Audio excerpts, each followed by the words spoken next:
A true basketball fan was sick. The entire basketball community, whether or not you're a Celtics fan, you could be a Laker fan. Laker fans were sick for Jayson Tatum. And the air in the building just went out. Welcome to this edition of Road Trippin. If you're following the NBA, there's a 1.8% chance that Richard will be here in the next 45 minutes. But that means you're saying there's still a chance. What in the Sam Hell, Kendrick Perkins, Channing Frye, Allie Clifton, Rich will be here, happened? Let's start with the draft lottery. I know we got the playoffs on our hand. It's what you're supposed to do. What? It's what you're supposed to do. It's what you're supposed to do. Which part? Whether it's rigged or not, it's what you're supposed to fucking do. When you get these elite talents, you just ain't gonna send them to no beady bunk organization.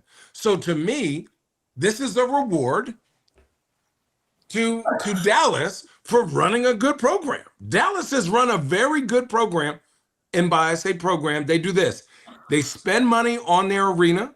The guest experience is top-notch every single year. They try to be competitive. Their players like it. It's a great city to play basketball. And at the end of the day, if a young guy goes there, Jason Kidd has proven to be a very good coach that wants to compete. So if Cooper Flagg goes there, this is a great situation for him. Think about, what would you send Bron anywhere else? Would you send Dwight Howard, who's from Atlanta, anywhere else? Right on down near Orlando, Florida. That's an hour-and-a-half flight. Not a big deal. Would you send Derrick Rose, who is a homebody, anywhere else? Would you send Wemby anywhere else? Hell no. Then other than Pop, Wemby might be the biggest one next to Bron. I mean, you look at some of these places, it's just the right decision. Whether they made that on purpose or like the ping pong balls were whatever, I don't care. I didn't want to see Cooper Flagg in Washington or Charlotte or New Orleans. I don't want to see that. Richard Jefferson is proving, he has joined us, for those of you that are listening on the audio side, he is proving Nick right to be right when he said go back to Statistics 101, which, by the way, he is right because I did take that class in college. There is a 1.8% chance, which means there's a 1.8% chance that Dallas would land the number one pick, that Richard Jefferson would show up to our podcast. And look, it worked. Perk, you were on the grounds in Chicago, which again, I sent you that message on our text chain because the fact you, my friend, are everywhere. When I turned on that screen and you were in Chicago after just being in LA, like, hello, what was the reaction where you guys were sitting? Do you want to know that experience? Yes, I do. Okay. So the draft lotteries was on that Monday, right? Mm-hmm. Sunday, I was in LA doing NBA countdown, which I brought my little man with me, right? Because he wanted to go. Whole nother story. Father son moment type shit. I had to bring him back, right, to Texas. So we landed at like 12 at midnight in Houston, brought him back home. I was supposed to be on the flight at like 9. The flight got delayed, so I left at 11. I arrived in Chicago at 1:30. I put in my Uber thing, black SUV. They're like, oh, you got to walk downstairs. I walk downstairs. My Uber driver in traffic. He picks me up at 3 o'clock. Mind I got a meeting, a rehearsal at 3:30, so I'm not going to make it, right? He picks me up at 3 o'clock. It says 21 miles, 59 minutes. I'm like, what the fuck? He's like, oh, I'm going to try my best. I'm like, oh, okay, good luck, right? So I didn't call like, hey, I'm not going to make the meeting. I'm running late. No excuses. My apologies. I'll be there. I'll get dressed, and I won't even go to my hotel room. Get there at 3:46, and the reason I know this is because I'm watching the time. Get there at 3:46. I get my bags out the car. I close the Uber. I'm running into the hotel. I'm like, oh, they're like, don't worry about it. Just be down here for 5. Go check into your hotel room. I'm like, okay, cool. I get dressed. I put on my suit. I go down there, right? I get to the front desk. They're like, oh, yeah, we just need a card on file for incidentals. I pull out my phone to do the tap, right? Where the fuck is my phone? Right? I done left my phone. I left my phone in the fucking Uber. I have no way. He's gone. I have no way of tracking it. I don't even know how I even like set up the Uber app. I don't know what email was attached to it. So for the whole draft lottery, for 5.5 hours, I'm without my cell phone. Oh, Right. So I'm without my cell phone. Feel like I lost life. Right. I don't know. you was just there twiddling your thumbs. Like, I was, you don't understand. The minute that red light goes off, everybody picks up the phone, social media, whatever. That's how you survive. People communicating to you, saying something. Look at him, giving them information. They give you information. Look, bro. Look, I know. Hurt. How anxious were you? Tell us about the anxiety you had on air. I had everyone at ESPN, from Hillary to Denzel, who was dropping me back to the airport. I was calling my cell phone nonstop. I had Denzel for 5 hours. Shout out to Denzel, by the way. I don't know his last name. Cool dude from Chicago, right? He was picking us up. You may know him, Richard. He did some work. Okay. Yeah. He had pulled up his laptop and he did the support thing, right? And for the fucking Lyft. It wasn't Uber, it was Lyft support. And he's going back and forth with Lyft, and all of a sudden they found the driver, located my phone, and he's like, oh, well, I'll be at the airport. Mind you, my flight was leaving at 9:50 p.m. from Chicago back to Houston. Dang. So he's like, from 3 o'clock to 9 o'clock to 9:02, I did not have my cell phone. He rushed. He got me to the airport. The driver pulled up. He like, oh, here go your phone. I'm like, fuck yeah. Because I didn't know what to do. I'm like, should I get on the plane? How many text messages, how many missed calls did you have? It was like 300 messages unread, right? And I was like, should I get on the plane? Should I not get on the plane? Like, should I wait and see if I can get my phone tomorrow? Then get on the plane. I was like, fuck it, I'm just gonna get a new phone till he pulled up. But in the midst of things, right, I can't really focus, right, in the draft lottery. So you know how the draft lottery is, right? Like all the agents are there. You got all the prospects there. You got Adam Silver. He's there. He comes up to me and him talking. I'm listening, but I'm not really there because I don't have my fucking phone. He knows it. Like, I'm like, I left my fucking phone. I told him this. I tell Adam Silver. Everybody in that venue knew that Perk left his phone in the lift. Like, I made it be known. Like, I didn't give a fuck. That was the moment. Then all of a sudden, I'm up there, we're doing the draft lottery, and I'm like, oh shit. It gets down to the last 4 teams, and I think it was like Charlotte, Spurs, Dallas, and Philly. And I'm like, oh shit. Now, if the Spurs fucking land this Cooper flag shit, it's going to be crazy. But the fact that Dallas was up there, so then all of a sudden, you get to the last 2, and Dallas get it, and I'm just like, fuck yeah, Nico. Hell yeah. And they was like, you got one question. So, like, you know, they got to prep me for shit. Like right now, I'm long-winded. I'm looking at the time. I did already spoke like 2 minutes of our show already, right? So, I get this a lot. They, like, in my ear, they be like, rap. And I'm shut the fuck up, right? Shut the fuck up. So, Hillary was like, you got one question. Look, we got like 2 minutes. Perk, get to your question quick. And I'm like, fuck that. I ain't getting to nothing quick. I'm like, look, Dallas traded Luka. We know they believe defense win championships, blah, blah, blah. But I got to interview Cooper Flag. By the way, I say this a lot. He's young, 18 years old, but Lord have mercy, dude, he has an old soul. That young man is mature as they get when it comes down to him being locked in. Like, I was impressed all across the board how he carried himself. I'm going to say this.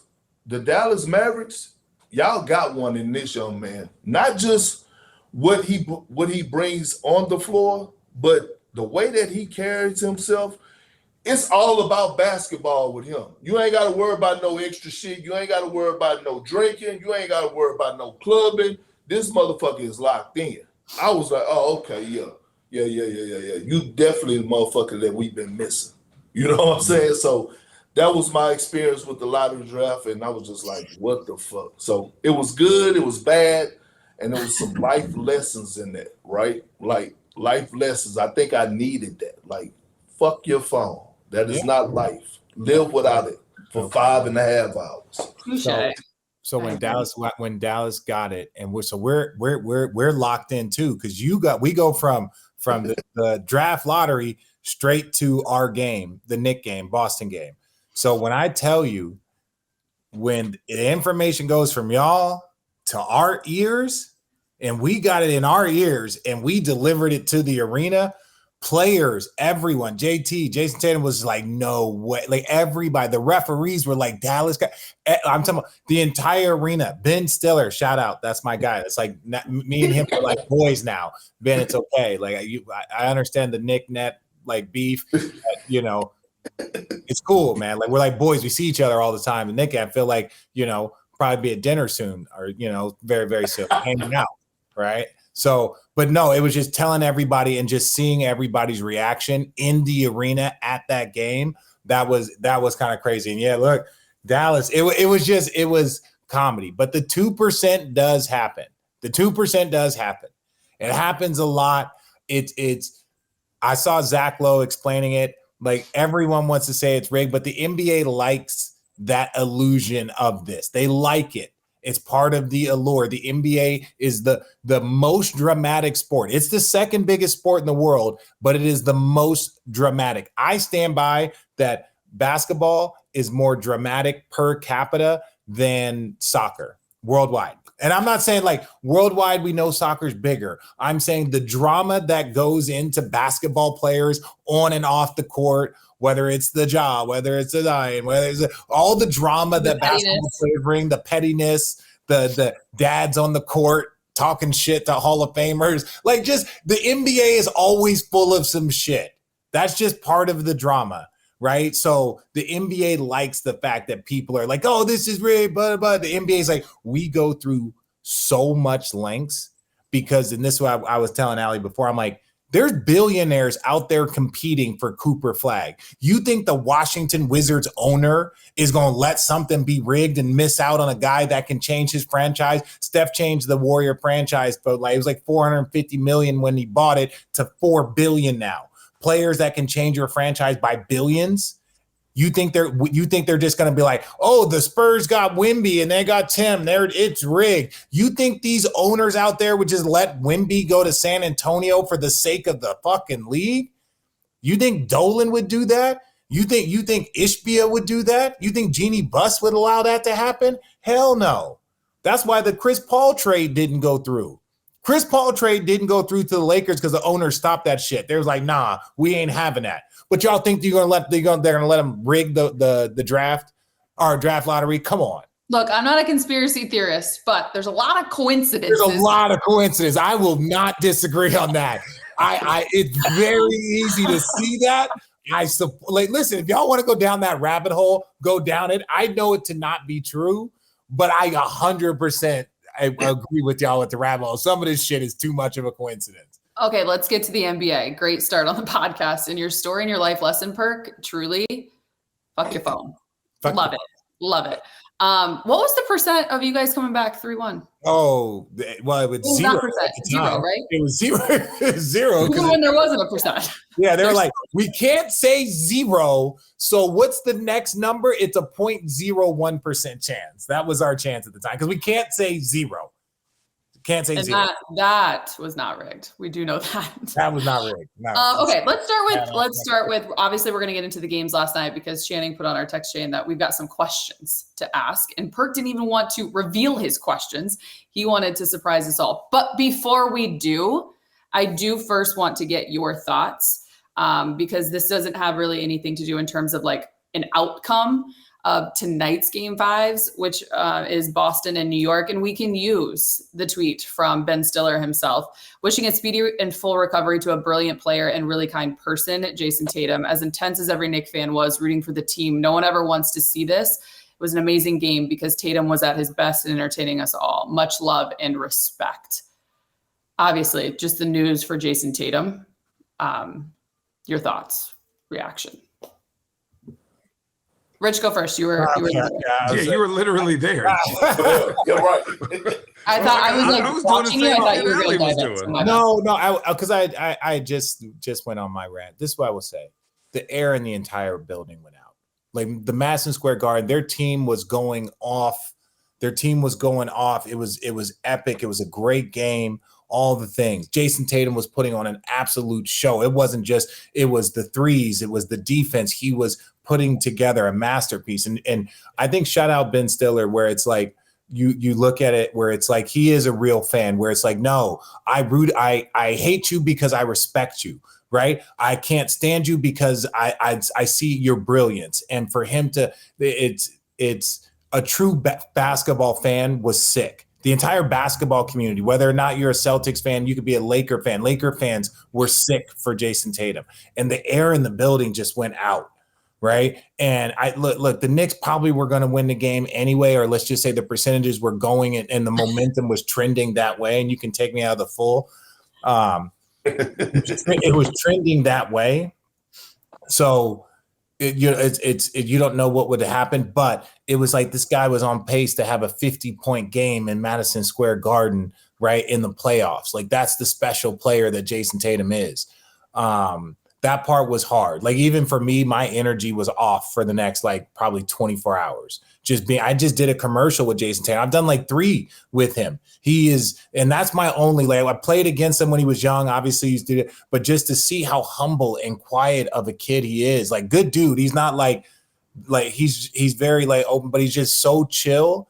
And just to be able to like do stuff. Let me give you an idea of who Jayson Tatum is, right? And this is a personal story.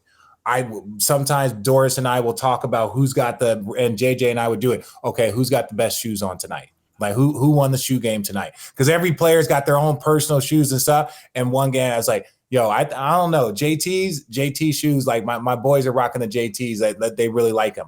I get a text from his agent just like, hey, JT heard that your kids really like his shoes. Can he send you a pair? And I'm just like, yeah, 100%. I tell my kids are fans forever. That's the type of human being that JT, and I don't know him like that, right? I don't know him like that, but just that gesture, that's what I'm saying. The basketball community is sick for Jayson Tatum. That's how much everybody respects him. Forget all the NBA drama and the playing as a human being. Everyone loves that young man. Yeah, I think when I thought about it, I always look at the Celtics as like, is that how teams are going to be built nowadays, right? And they were playing a certain style of basketball that no one else, other people are trying to replicate but can't, right? And have success. And what I've seen over these playoffs is teams that live and die by the 3, other than Boston, they ain't really about that life. Like you ain't winning like that, right? And so obviously you already mentioned like how everyone feels about Jayson Tatum. My biggest thought was, and this is before all these articles came out afterwards, and I was holding my, my tweet or whatever, what I'm saying now. Dog, is this the end of the Celtics? Like they're in the second apron. They got new owners. Jayson Tatum's going to take a year to get back, plus some time. And you look at who they're going to have to move, and this was their short little window. You think they've been to the NBA Finals, was it 4 times? They've won once. Now, Drew Holiday's getting older, Porzingis getting older, Al Horford's getting older. You're in the second apron. What happens to that team by the time that Jayson Tatum comes back? So that to me is a little, I thought about that because as much as I don't like them chucking 63s, I love that they do it and they believe in it, and that's just them. Like, Golden State shot all those threes and they were running that, a mix between the triangle offense and like San Antonio's 3-point shooting system where it's read and react. But they had success. And I love watching teams beat that, or I love seeing like the chess match. And so for me, that is what I was kind of sad about. I was like, damn, is this the end of Boston? Because who's next? No, we can't say a team has been that dominant over the last So if you just look at like a group, they've been dominant. Yes, they haven't won, but like every year you're like, all right, they're top 3, top 4, without a doubt. So and it wasn't going to stop. stop. I thought about. And that's the thing with Jayson Tatum, though, and I want to hear Perk's thoughts. With Jayson Tatum and Jalen Brown, they were always going to be top 4. Right now, were they going to be able to afford that top tier roster around them? But maybe they were going to have to let go of Porzingis. Maybe they were going to have to let go of Drew Holiday. But in my opinion, you keep Jayson Tatum, Jalen Brown. Peyton Pritchard is on a very friendly contract. His ass ain't going nowhere, right? He ain't going nowhere. He's on a very friendly contract for what he is. He's on that Austin Reeves contract. I think he's making less than Austin. Right? Yes, $8 million a year type. Yeah. What? Right. So if you can keep, in my opinion, if Jayson Tatum, Jalen Brown, Derek White, and Peyton Pritchard, from the guard standpoint, that's what you're going to build around. And then you just got to find serviceable bigs and you got to draft serviceable bigs. That's what you got to do. That's the formula. You got the 2 wings at 300, Derek White, Swiss Army knife, and he's still young. Peyton Pritchard, team friendly, he ain't going nowhere. So then after that, it's just how you navigate the bigs in the bench. That's what they got. They got to cut back just like Denver did. Their bench got killed, right? And they got to find serviceable pieces to get back underneath. But that's part of what they got to do. But it's tough because yes, the window got crushed by what Jayson Tatum did, but they're still young enough. He'll be 27 when he comes back. And last thing I'll say about it is it wasn't his jumping leg. It wasn't his left leg. So his power leg is still good. You know how Bron got that bionic left leg? His left leg is still fine. So from an explosion standpoint, he'll still have that one power beast. Yeah. No, I mean, when I watched him go down, like, the player in me kicked in, right? Like the former player, like you live in that moment for him. And like I tell people all the time, you don't want to have regrets, right? You can't control injuries, but like the biggest thing to do is have regrets when you're on a championship team that's supposed to win, right? Like I think about I went to 5 NBA finals, but 3 of them I actually was like a contributor to, right? And I think about the 2 that I didn't win the most. Like I think about them more than I think about the 2008 championship. Like what else? And the thing that kicked in was I actually lived in that moment, right? I tore my ACL in a game 6 right before a game 7. Had to watch a game 7 on the road. Had to watch our team be up 14 to start the 4th, and I go in the back because I don't even want to watch the 4th quarter. And Doc Rivers like send somebody back there, like bring your ass out here to finish watching. And I'm watching my guys go through the war, right? Like and watching Kobe just come back. And you look at Tatum and you like, damn, Tatum has been everything that you could want in a up and coming superstar. Professional as hell, don't get no off the court shit. Never cheats the fucking game.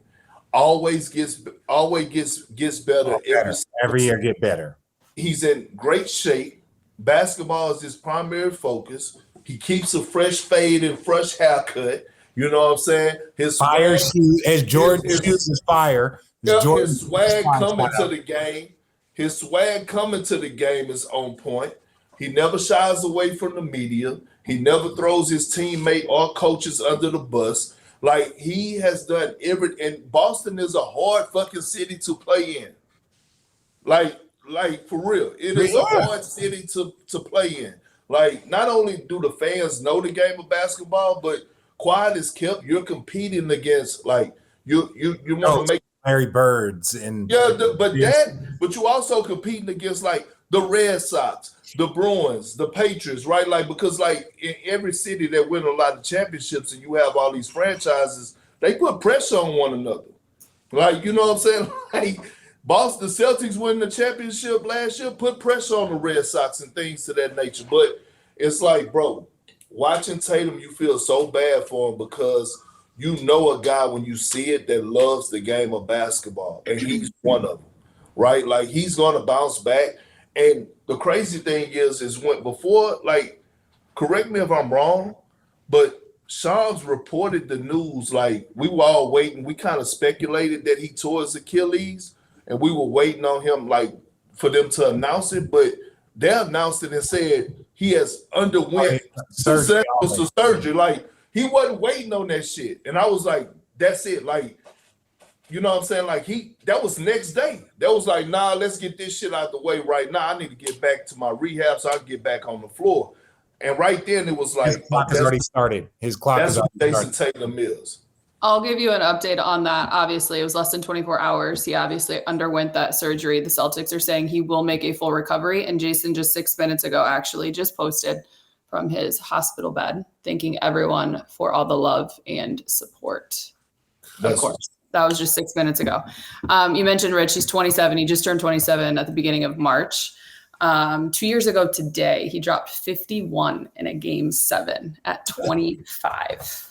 At 20, bro, and he been doing it since he came in the league. He started as a young stud, right? And everyone was like, "Damn, we knew he was good," and then turned into the leader, right? And then turned into the monster. Right. And it's just like, yeah, it's like that's where I say basketball is the most dramatic. You look at what happened with our Olympic team. You look at who won the finals MVP. You look at why is one of the most popular players hated on. And it's not because he plays for the Celtics, because that's not what they're hating on. They're just hating on him. And it's just like, why is the NBA so dramatic? And then you rip away that part and you see Jayson Tatum has suffered something. And now the entire NBA is pouring out flowers for Jayson Tatum. Well, throw out those fucking flowers when he's healthy, dropping 51. No, it's not fun. Yeah, that's what I'm saying. Throw out those flowers 43. And last but not least, the actual game, right? That game 4, that was old school back and forth. Like I missed that. Like that was Tatum, like on the verge of having a 50-piece, but Brunson was like, "Yeah, you can have a 50-piece, motherfucker, but you ain't getting a win in this motherfucker today." No, like that, like they were going back and forth, and I was just like, "That." I still believe that the Knicks were going to win that game, even if Tatum didn't get injured. But man, that battle between those two guys, that shit was epic. What's nice about Jalen Brunson is like my whole family now watch. Well, they have been, but like Jalen Brunson there are guys that when they shoot the ball, you're like, that's 50-50 going in. When it's crunch time and Jalen Brunson has the ball, you're like, oh, that's a bucket. Oh, that's a bucket. There it goes. But like his jumper don't change. His cadence of his shot doesn't change. He's never sped up. Like I could tell and show my kids, like, dude, that is work. That is nothing but work and determination. God dang. Work and determination. Work and determination.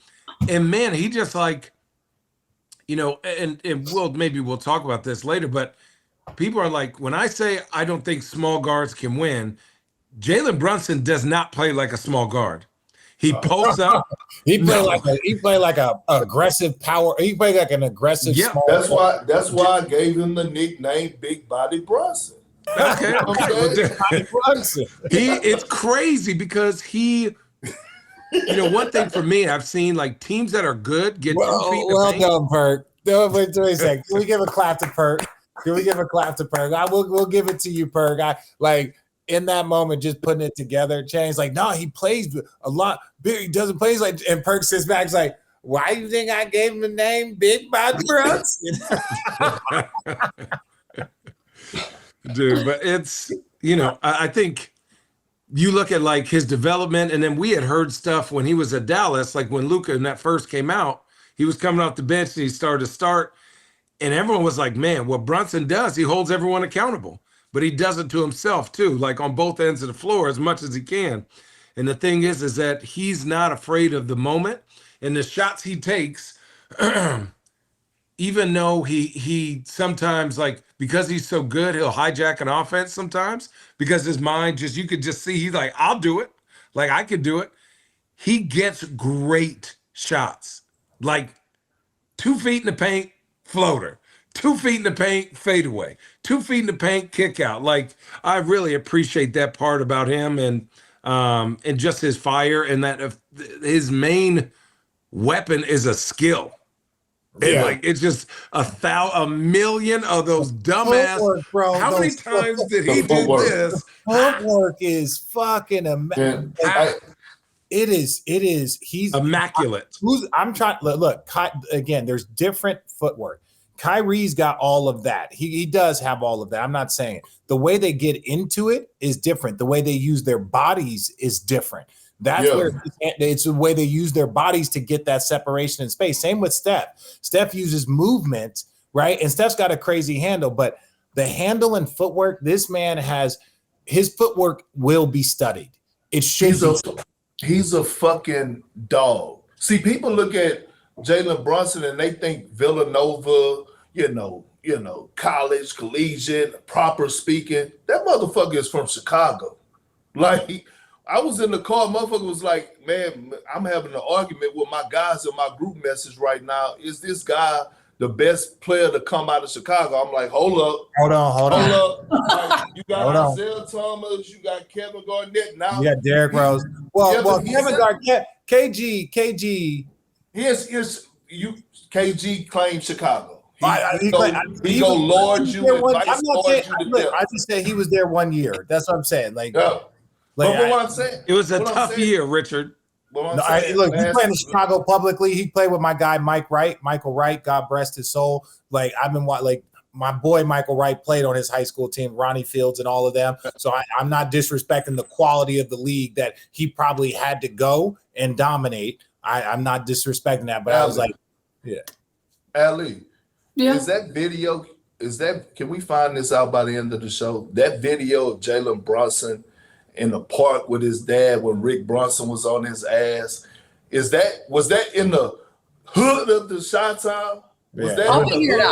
I'll figure it out. But my other question is did Jalen Brunson have something to do with the Pope? Becoming the Pope? They both went to Villanova. And they're both from Chicago? Oh, Chicago. The Pope is. I don't know about all that. I don't know all that. But your parents are pastors. You should know this. Yeah, we all have a role, Rich. That's Catholicism. They are Catholics. There is a slight difference. Okay. Tomato. With that said, we don't have to dive too much into it because obviously, as I mentioned, the game is tonight. And I want to get to the games from last night because we have some great discussions coming up. Having said that, do you think that the Celtics can overcome, obviously, the 3-1 and the loss? Hell no. Okay. We don't have to dive too far in. You say hell no? I know. What's crazy, how are you up 23 games and every single game you lose? Big Body Brunson. Every game. Well, the first two games, they had epic shitty 3-point shooting. That's the worst day. Those were the worst 2 days to have your worst 2 days. And the Knicks took advantage of that. And, again, it still took last second shots. It was like whatever last second shot that there is and last second steals, and they were on the wrong end of it. Right. But that was the margin. So I think the Celtics can win games. I don't think that they can win championships with a championship this year without Brunson. So I don't know how many games, but they can win them. Is this what you're talking about? Yeah. I don't know if it's in Chicago or not. No. But he was young. He was in middle school. Why would you just say no? Look at the paint is nice. The rims are not bad. Channing knows the suburbs when he sees them. Yeah, but man, that is a good. Look at that backboard is. Hey, Chicago's got great suburbs. Watch the backboard is painted. Look at the hedge. Manicure backboard hedge. is that's one. That's us. He with us. Hey, y'all knew when we was trying to his dad played in the NBA. Let's calm down with being in the hood. He might have been bused to go play in the hood. If your dad played in the NBA, James' dad was an accountant and he lived in the suburbs. You know what I'm saying? Let's calm down. Right. Hey, I took my son out here to a park. It was on a double rim. He was like, "Oh, this is tough to play." I was like, "Man, God, double rim, bro. I grew up on double rims with a cement backdrop. Oh God, yeah. Okay, we're gonna dive in to last night's games, which were Game 5, Cavs, Pacers, and Denver, OKC. We're gonna start with Cleveland. That was not for you. The Cavs core 4 in 3 seasons. Okay. Don't Lost matter. to the Knicks 4-1 opening round. Lost to Got the dogged. 4-1. Got dogged. 4-1 in the second round. Lost to the Pacers 4-1 in the second round. Channing has some questions. Perk, do we start with one from Channing and then you reveal your first question? Well, Allie, I didn't have a question. Okay. I just had something to get off my chest. So you could go to Shannon, but I have something that I want to get off my chest. You And then Rich, I don't know if you have questions, thoughts, comments, concerns. I know you're really in your feels, so you just add where you would like. Well, here, let me start with this. Let me just start with this. And this is... We have the questions. We're not No. I need new questions. These are new questions. Because I thought about it. It's really been bothering me. We're not going to... I'll leave Darius Garland to other people. I'll leave Donovan Mitchell to other people. Why? Jared Allen is not a playoff big man. That is my statement. He is not physically dominant. He is not aggressive. And the thing that I think, is he a good dude? Absolutely. Is he a great regular season all-star caliber player? Absolutely. Do you know what bothered me the most about that series? Do you ever watch the film when DeAndre Hunter got hit in his stomach and everyone ran over? Mm-hmm. Do you ever watch when there's a little scuffle where he is at all times? At some point, as the main dude, the biggest dude on your team, you gotta fuck somebody up once in a while. Where were you? Last night, I was like, yo, because I was trying, like, hey, he has great hands, finishes solid. I asked my son to watch him. My son was like, ooh, is he still in the game? Didn't even know. You look at that play when Halliburton hit the three, you look at his effort on those plays. Now, you know, also, this is what we heard. Remember last year, his little ribby wibbies was hurt and didn't play through that. My thing is, at a certain point, craziness is trying to do the same thing and expect a different result. He is a great NBA player. If you want to win a chip, no other big man respects him. Miles Turner was whooping his ass. Pascal Siakam was going at him. Like, you look at that Knicks series 3 years ago, they were dogging him out, Mitchell Robinson and whoever else. To me, he needs it. I don't care what he works on this summer. He got to work on this and this. He got to work on those two things. Keep yourself in shape. Keep the fro tight. Work on those two things because you're being exposed now as soft. And that's just my thing. That's the worst thing in the league to be exposed as. That was my rant. You know, in First Street Baptist Church, it's hot in there, right? So it's no, like, those old ladies, they start catching the Holy Ghost. You see the fans come out when the preacher started preaching. That was the gospel right there. I'm glad somebody finally stood up and said something about how soft these guys are. Like, that's what it came down to. This series came down to physicality and, like, who wanted it the most. And what we saw the Pacers.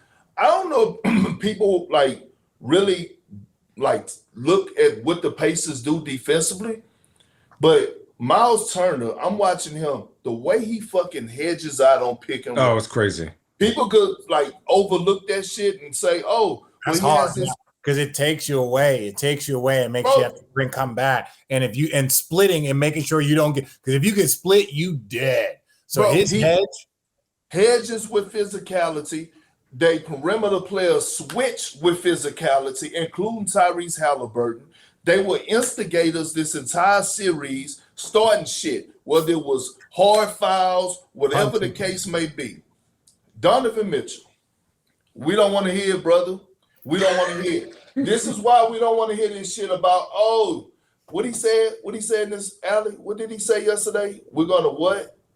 In this count us out or something. What? Are you talking about Donovan? Yeah. Y'all are going to write us the fuck off. And You're it's just damn going right to be motivation and fuel. You fucking right we are, because we don't believe you. We don't believe you. A Donovan Mitchell-led team has never been to the conference finals.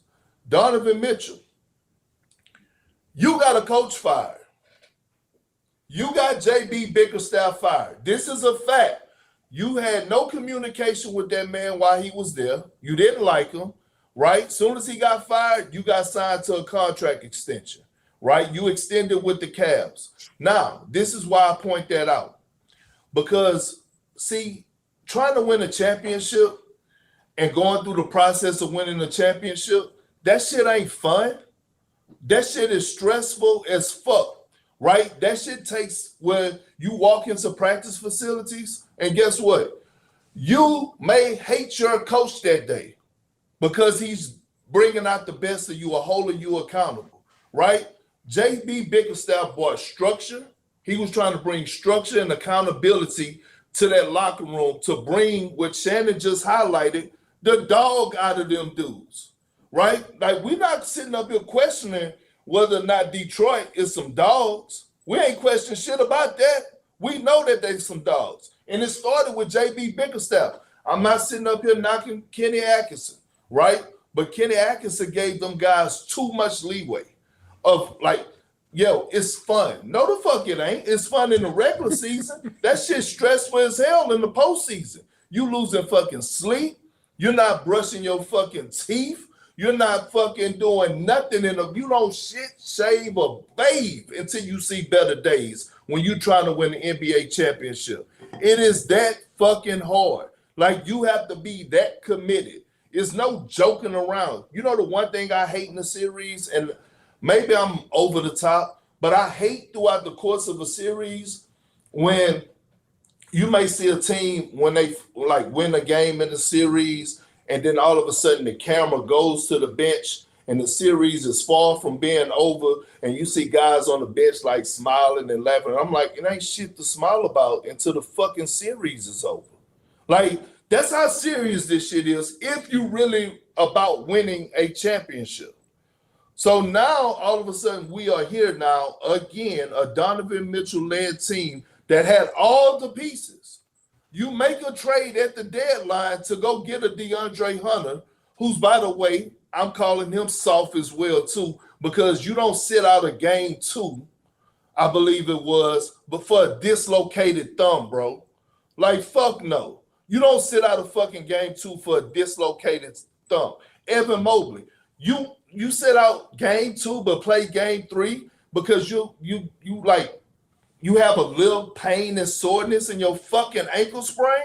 See, that's the difference of mentality when you look at those guys and Donovan Mitchell. How many times y'all watched that game last night and the camera went on Donovan and it was like Donovan wanted the world to know that his ankle was sore and that he was pushing through it and he was getting through the pain, and he wanted y'all to know that I'm giving it my all, y'all, but I got a sore ankle. Go look at Anthony Edwards and what happened to him game 2. We ain't heard shit about it. Put the camera on him. He ain't said a word about it. We don't see no facial expressions. We don't see none of that. Jalen Brunson went to the back like 3 games. That poor dude's ankles, man. Give him a damn. He needs the Alonzo Mornings. He needs some wrestling shoes. Get the ankles right. Whatever he goes to but he ain't missing no games, RJ. True. And whatever he goes in the locker room, back there in the locker room and do, I don't know if it's some fucking magic powers, some water, whatever the fuck he's getting, he come back and he finished the game in great fashion. It's like the ping pong balls. No one gets to see what the fuck. Just kidding. Don't do that. Hey, so to sum it up, this Cavs team, they was just fucking soft. They were soft. It's no other way to slice it and dice it. They were soft. This is what I would say. We've seen it long enough, and you guys would agree. If they don't bite as a puppy, they won't bite as a dog. Ooh! If they won't bite as a puppy, they won't bite as a dog. If they don't bark as a puppy, they're not gonna bite as a dog. Whatever, either one. If they don't, I'm saying if they don't bite, I don't want bark. A lot of motherfuckers bark in this league. I want a puppy that bites. If they don't bite as a puppy, they ain't gonna bite as a dog. You don't want no puppy. But hear what I'm saying. Well, sometimes when they're young teams, you're like, oh well, they're young, they'll figure it out. Well, the puppies are turning into dogs and they still not biting, and we trying to figure out, to Channing's point, right, of Jared Allen, to the point of when you start looking at like how they're going to defend, whether it's, Darius Garland, when you're pointing out that you got your ankle tweaked, which I don't ever question injuries. None of us do. Yeah, totally. Yeah. We don't question that. But we've been in enough battles to know that if your ankle's tweaked and you're down 0-1 at home, you looking right and you're like, wait, he not going to play? All of us can't not play. That's honestly, and this is a very delicate thing that we're going to say. As a player, I won't say me, when you're like, wait, all three of us aren't playing, somebody got to go. Somebody's got to help this out. We down 0-1. We might fuck around and be down 0-2. If that's not your mentality that I'm going to push through this shit, or somebody has to, because they overextended Ty Jerome, in my opinion. Then Ty Jerome is now exhausted because he's in a dogfight. We remember Delly. Now Ty Jerome is not one of those guys that you up. Now he's fucking exhausted because he's just like, oh, fuck. He's great for 24 minutes of solid work, not 30 of starter work. That's a big difference. And so when everybody sits out, and like your point, it's like, I get if you're up 1-0, if you feel like you have that much more of an advantage over a team, but we now in the second round. And I'll say this one piece that I think was so detrimental for the Cavs. The fact that they had zero competition in the first round. They had zero competition. They blew the Miami Heat out by 40 every single game. So their first 4 games were preseason games, a level of intensity. I've seen preseason games with more intensity than their first round. So then the next round, you go against some absolute fucking dogs. You go against some dogs. Like that did not prepare them for the next round. Certain rounds can prepare you for the next round. They were not prepared, right, for the next round. When you like Orlando in a dogfight, think about what the Knicks said. The Knicks were in a fucking dogfight against Detroit. They were fighting for their lives. There's a high probability that they're 3 plays away from not even winning the series. But they were in fucking dogfight. So then they show up to Boston and they're fucking ready to go. They show up to Boston like, fuck it, let's go. Like fucking after the motherfuckers win 2 games. And we're like, what the fuck? Boston was like, what the fuck? But they were prepared. The Knicks were prepared. The Cavs had no preparation for the next series. Zero. Every game was a 40-point blowout. You feeling too good? We didn't even have that when we won the championship. We didn't have 40-point blowouts. Every game went down to the last 5-7 minutes. Y'all were in game 7s the whole way through. Y'all were fighting for your fucking lives. All my life I had to fight. To prove my love. You know what I'm saying? That's what y'all was on. Yeah. Right? So that's what I'm saying. Like there was a calamity of things that happened. No competition. Guys not processing what could potentially happen and can I push through? None of y'all 3 could push through, and I'm not questioning your injury.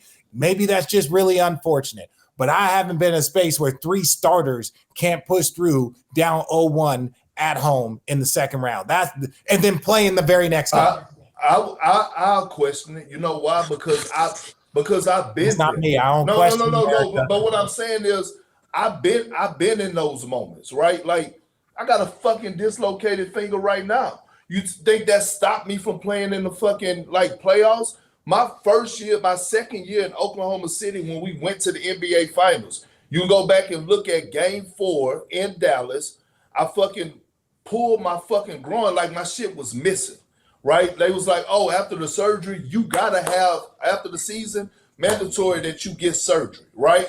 I was fucking, listen, real talk, I don't even know how I got through that, but I knew that they needed me in the next round to face the Lakers. Do you know I had a fucking girdle thing on that like strapped me up? Like went around here, like fucking strapped me up. You had a banana hammock. You had a corset. You had a corset. Yeah, like hey, listen, I'm talking about taped up. Like what they do? They lift and press together. How do they could? Hey, listening to 3 grown ass men talk about what women have to rock and wear pushing You them have to. together. You pushing have them to. up, You don't have to. You don't have You are to. very open. Like whatever you feel. Hey, free the nip. Free the nip. Fuck a You bra. don't have to. Look, Fuck a bra. But They're listen, I bad don't for know. your back. I don't Everybody, know. I don't pop know a what titties the, up. it was a thing to hold my groin in place, whatever it okay. was, right? Like my shit was fucking missing. So I knew that they needed me for the Lakers series, right? Remind you that when they saw the Lakers before I got there, they the ones that sent them home. This is when they had Paul Gasol, Andrew Bynum, right? So, boom, I get the brace, they order the shit, whatever. I'm getting that fucking what's it, total raw shot every fucking game. Yeah, I'm getting that right there in the ass, right? 75 minutes on the clock, I'm getting the shot, and I'm going out there throughout the entire playoffs. Because you know why? Because, again, you never know when you're going to be on a championship level team again in life, in your NBA career. Allie, You I got a don't take story. that for granted. I got a story. So the Nets made the postseason on the 82nd game. We beat the Celtics. We made an 82nd game. That's when I tore my wrist up. So I had to have surgery, and they had pins sticking out of my wrist, and then they put the cast out. So technically I had an open wound because they pulled the pins out. But while they have the cast on, you can't work out, right? Chan, I think Channing remembers you were in New York. Yes. Right, this big ass cast. I was raging, right? Because they told me my season was done because it was a 4-month injury, and it was basically 4 months, and we were 10 games, and we had just traded for Vince. So I get injured. My season's over. We get closer to the season, and we start making a run. And now I'm rehabbing. The cast is off of my ankle, or my wrist is at maybe 60% flex and mobility. It ain't even right yet. So we make the postseason on the last game, and they're like, Richard, if you want to play, you can play. I didn't play for 4 months. My first practice was the first practice before, after the regular season ended. We made it on our last game. So our practice 2 days later was my first practice in 4 months. I practiced for 4 days before, and I played my first game in 4 months was game 1 of the postseason, and we were the 8th seed against Miami. So I've been there where it's like, fuck it, we got a game to play. Shit, can my wrist only go there versus all the way there? Fuck it, I'm ready. Tape this bitch up, put me in. Those extra 5 because if you land on it, I know.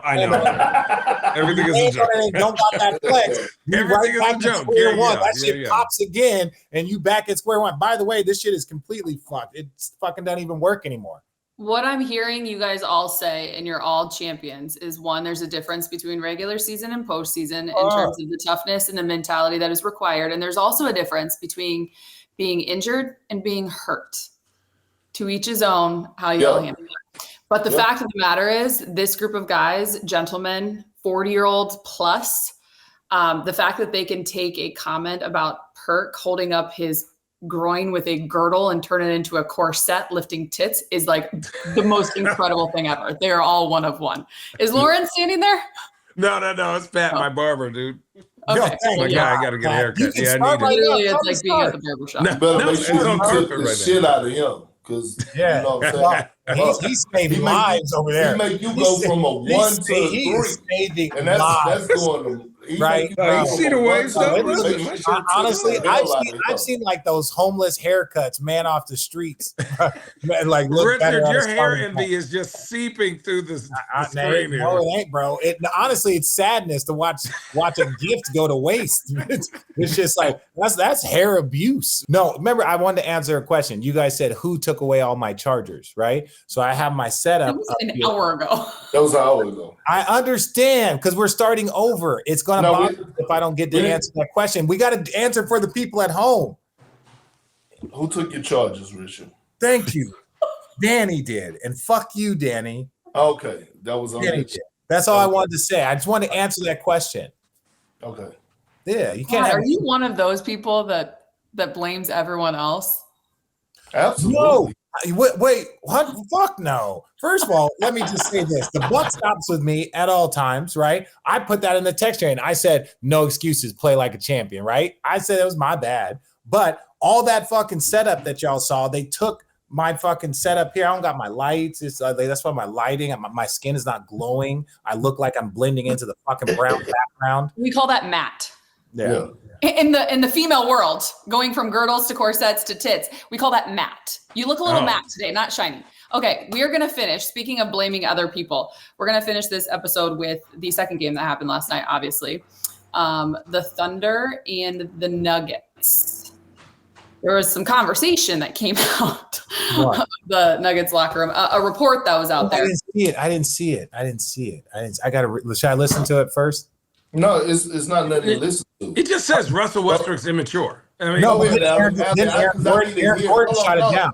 I don't know the full report. I need to hear it. Can y'all two shut up? Go ahead, Allie. I need to hear it. It was regarding a conversation about a blow up that happened after that big blowout game in which I believe it was Aaron Gordon and Russ getting the most out of one another, a conversation. But then that turned into this article about someone else referring to Russ as being immature. And so last night after game 5, instead of talking about the game, Aaron Gordon wanted to emphasize just the toughness and who Russ is and how great he is for the Nuggets, and he is going to help them. He has helped them being a teammate. And basically the things that should stay in the locker room should stay in the locker room. That it's not all a bed of roses when it comes to winning a championship, and it's not always going to be. What did you say earlier in the podcast? It shouldn't be comfortable to shit, shave, and bathe. You shouldn't shit, shave, or bathe until you see better days. Well, doctors are going to tell you need to shit because if not, you're not going to be able to walk. Having said that, yes. Hockey players grow beards during the playoffs.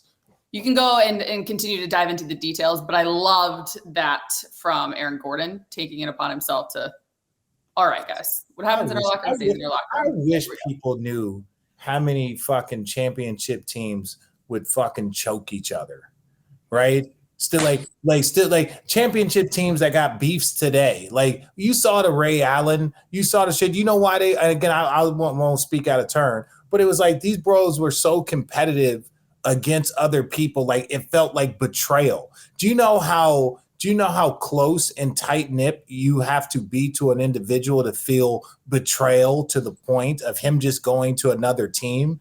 And that is like deep. Yes. Like that's how close groups dinners, spending like going to dinners, spending holidays together. Yeah, like that type of close deep. Yeah, we're around each other more than we're around our fucking families. By the way, fuck whoever leaked the source out of the locker room and didn't want to put their name behind it. That's cowards. And those are cowards. And honestly, reporters say whatever you want. The people that they're getting that information to, those aren't championship players, in my opinion. Because if you've been in those fights, if you've been in those battles, championship players, they keep shit tight. Because they know how important it is and how a fractured locker room or one guy that will stop the journey, right? So that that's why great players, they don't give the media sound bites. They don't do that. They don't want any issue. They shut shit down, right? Like me and Kenyon got in a fist fight. We've talked about it here. That's my brother to the day. We got into a fist fight. You must have whooped your ass. Hell no. Aaron Williams got in between us. The big light-skinned ass. Aaron Williams. I swung, missed Kenyon, hit Aaron, and luckily I've always been a goofy kid my whole life. He just leaned back. His seat was in front of mine. He was like, "You're lucky I like you, young fella." And I was like, "Oh my God, I almost died." I just want to really say this, bias or not. I don't know if I would want to get in a fight with Richard. Well, no, I'm different. Yeah, wait, Allie, got a little temper. Wait, say this. I just want Allie. I'm going to ask you a question. Allie. God. When you were with the Cavs, you were at practice every single day. That was part of the media. Now you're not allowed to say what you saw. I was in practice, not in practice. The media at the end. You were in practice. You got to when you're the team reporters and so we had 4 or 5 of our guys, AC and Fred, Allie, they could be in actual practice. In your years, how many chaotic fights did you see? Like legitimately, give me a number. Like incidents and fights and disputes and like, you know, people like how much did you see in your time there? Give me a number. 4. Like that's fights. That's swing. That's grown men like being restrained, which that's a lot. Have I seen a lot of like bickering and arguing and yeah that's different. That's more. But actual like yeah. And then, okay, so that's 4 fights. Now, how many team meetings have you seen where you're like, oh, this shit is getting dicey around here? Plenty. Too many. That's there was one that I was like, I think they want me to leave. I think they I don't like and this is the thing that I'm trying to express to people, and I'll end with this is that they went to the finals 4 years and won a championship. That's what was going on. That's what was going on inside of a fucking highly competitive motherfucker. We got a chance.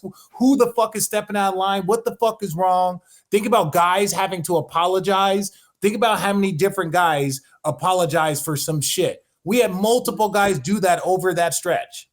Mm-hmm. Like, think about the competition though in the Cavs uniform at practice. Am I mistaken? Or like I do remember that LeBron and Kyrie loved practicing against each other. Was it Kyrie never practiced on with the starting 5 when they scrimmaged, or was it Bron? No, Bron didn't. Bron didn't, right? He went with the second unit. Yeah, we used to cook their ass. Because Bron would run the second unit, so they would do 1 or 2 reps with the starters, but they knew that the starters have it. So then Bron would come to the second unit. So then Bron would run that, and we would play against the rest of the starters. And during one of those, whoo, buddy. Yeah, during one of those, let me say, there were punches thrown. There were punches thrown at one point in time, and it was like, and an apology given later, but it was respect and brotherhood though. They making each other. I'm gonna say this, and then I gotta go get a haircut. T. Lue made us put on regular shoes because he made us scrimmage one time, and every time down the court, dudes were grabbing each other's jerseys ready to fuck each other up because this is during the playoffs. Because dudes were so ready to go. And he said, nah, fuck this. Y'all ain't fucking each other up. So he made us put on regular shoes, or we had to do like 5-on-0 stuff, and we couldn't practice against each other because Shump and Deli were picking Kyrie up full court. Like, I'm picking Tristan up. He's wrestling me. I'm wrestling Kevin. Like, we are just doing this. And T. Lue's like, hell no. Yeah, everybody, take your shoes off. But this walk around this way. But Channing, you guys remember, as soon as T. Lue took over, T. Lue was like, we're not in good enough shape. Like directly, like collectively. He's like, we're not good enough shape to do what we have to do and to beat who we have to beat. We're not in good enough shape. We did conditioning in the middle of the season when T. Lue first took over. Channing, you got traded, and I'm like, Channing, you're not like you. Channing had to lose you lost like 10 pounds from when you got traded over because he needed to get in better condition. He said that. So that's saying it's like he recognized like that shit's intense. When you look in the middle of the season, you're in first place, and he's like, we're not in shape. Motherfuckers were getting after it. Dude, those 10-minute runs were so annoying. I didn't get it, but I get it now. Running every time, going dumb hard. Ugh. And then getting in fights. I'm ready to beat Richard's ass one time. Bro, fights happen. All right, I gotta go. Yeah. Love you guys. Okay, bye, Jen. Fights happen. Like, we had gloves in the locker room with the that's success. Ray Allen and Rondo got on the gloves. Like, they had tension like for about a month, and we like, fuck that. Y'all gotta scrap it out. Who won? I'll stay out of that, but I will say, was it like they swung. I'm gonna say this. We all knew Rondo had an attitude with him. Like we knew he, you know what I'm saying? Ray surprised me though. Okay, that's what I'm saying. Did they both walk away with a newfound respect for each other? Yes, they did. That's all that matters. I don't care about who won. Just, you know. But you have like levels of like motherfuckers not liking each other because you're around, you gonna have attitude. Like KG, like quiet as kept, he'll tell his story now. But James Posey was the leader of our team. KG at times hated this motherfucker. Guess why he hated Posey? One, because Pose guarded him at practices. Our white and green like practices, we look forward to going more at each other at practice than we did our games. Games would end and we were like, "Yo, we're gonna bust y'all ass tomorrow." Now y'all got us fucked up. But the one thing that Pose used to do, he used to every ride he had on the suit, on the bus, and the plane. And guess what else he had? He had his fucking championship ring from Miami. And he used to sit there like KG sat in the last seat. He used to sit across and he would put it like on his thigh on purpose, like with the ring just popping out. And KG used to be like, "This doing that shit on purpose. Sorry, Dobie." Like thinking like Pose is really, and he would like, and I'm not faking this. He was literally mad at Pose, thinking like Pose was on some shit like He was, and Pose was. He was on that. He was. like So KG wasn't thinking it. KG knew what he was on. Yeah. You don't wear your championship team. You don't wear a championship ring from another team on your plane around yeah, what? Like, go get you one. But that's my biggest thing. Shit happens all the time. But if you are gonna say something, like that's one thing I will give Doc Rivers credit for. He addressed that from the start. If you're gonna say something to the media, that's fine. But make sure you put your name behind it and say that you actually said this. Don't be a coward and hide. That's my biggest thing. Austin Rivers actually came out and said the same exact thing. Oh, speaking of Doc. Yeah. Doc, Austin. Yeah, Austin came out and said the same thing. He was taught the right way. Okay, before we wrap this up, so when it comes to this series alone, I love that perspective though in the conversation. What are you thinking? OKC up 3-2, goes back to Denver. Jokic obviously saying, we're not just going to roll over and give them game 6. Like that's, yes, Rich? I would like if you address me that way moving forward. Thank you. Yeah. What I am thinking is Perk is going to say 6 or 7 because he has no fucking clue. And I'm going to say the exact same. He don't know. He ain't going to count out Jokic in Denver. That crowd's going to be next level. He's not going to count them out. And then in game 7, you don't know what's going to happen. You believe in OKC, but you also know Jokic is back 35, 15, and 5. Like, you know what I'm saying? Like he looked like he got his swag back. Okay, I'm going to ask you this, Perk, because you called him out on Twitter, and then you followed up and said, "Oh yeah, there he is." You asked, "Where are you at, SGA?" Has he shown you enough that he could lead this team to closing it out on the road in Denver? In the last 2 games, yes. Like he's been the ultimate floor general. Like being able to get his and make guys around him better. By the way, shout out to Luke Doris. Struggling all fucking game, all of a sudden knocking down threes. Shout out to it's J-Dub and J-Will. I learned this like last week. J-Dub is the one that's in the starting lineup. J-Will is the big that comes in off the bench. Shout out to him. Because the way that motherfucker comes in and plays Jokic, I got to salute. He's not going to stop him. Who? But Jokic, he much rather see Isaiah Hartenstein than he'd like to face Jay Will off the bench. Like the physicality is just at a different level. But to answer your question, I have been pleased with SGA, Allie, but he has to close the series out, right? Like none of these 2 games don't matter unless he complete the mission of sending Jokic home. I have this series going 7 games. The biggest X factor in this series for both teams is Aaron Gordon. When he scores 20 or more, the Nuggets win, period. When he don't, they lose. They're undefeated in this postseason when he scores 20 or more points. They lose when he don't. They're 2-0. Both games, he had 22 points in each game. When he don't score over 20, they results in 3 losses. He is the X factor. Can he outplay Chet Holmgren, right? Can he be that third walking borderline second option? Think about game 1. They had Jokic and Gordon had 64 of the 121 points. 64. Like Jokic was a monster, but he's that sidekick, right? Like, so like I'm looking at Aaron Gordon, I'm like, he's that motherfucker. and last but not least, Alex Caruso, championship experience. Thank you. What the fuck? Oh Like, my! what He's was- the only one on the Thunder, correct? That has won a championship.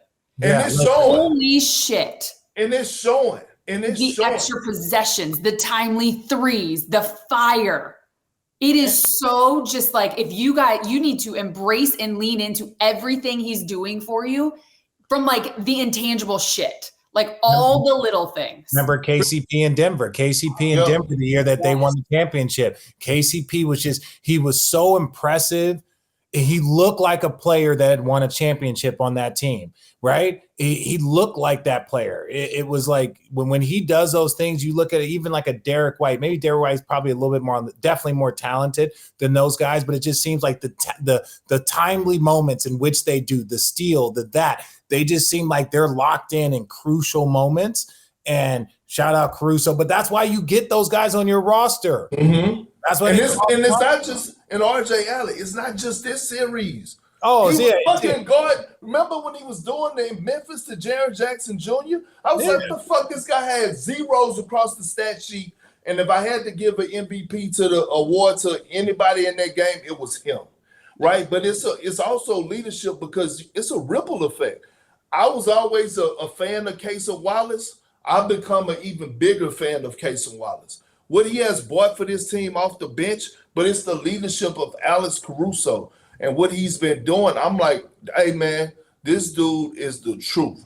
But Jokic, this is what I will say. And y'all may give me some pushback. I tweeted it. I feel this way. Damn it is what it is. Jokic, all-time great.